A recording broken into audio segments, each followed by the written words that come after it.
யார் சார் ஏமாத்துறது? 22 வயசுல கல்யாணம் பண்ணி கொடுத்துட்டீங்கன்னா உங்களோட கடமை முடிஞ்சு போயிடும்.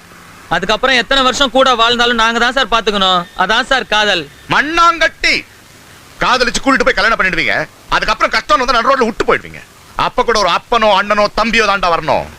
காதல் தடுமாறும், கடமை தடுமாறாது. மத்தவங்களை பத்தி எனக்கு தெரியாது சார்.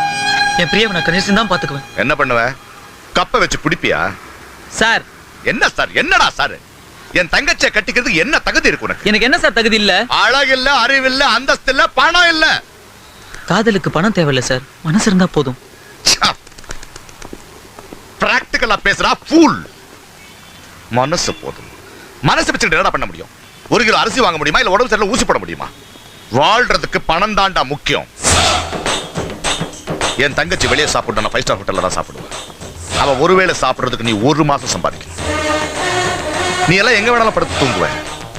ஆனா என் தங்கச்சிக்கு ஏசி ரூம் தவிர வேற எங்கேயும் தூங்கி பழக்கம் இல்லை. நீ எல்லாம் வெளியே போனா எந்த கலர் சட்டை போடணும்னு கன்ஃபியூஸ் ஆவ. ஆனா என் தங்கச்சி எந்த கலர் கார்ல போகணும்னு கன்ஃபியூஸ் ஆவ. உன்னால அவளை 1 மணி நேரம் கூட சந்தோஷமா வச்சுக்க முடியாது. அவ சந்தோஷமா இல்லைன்னா நான் உயிரோட இருக்க மாட்டேன்.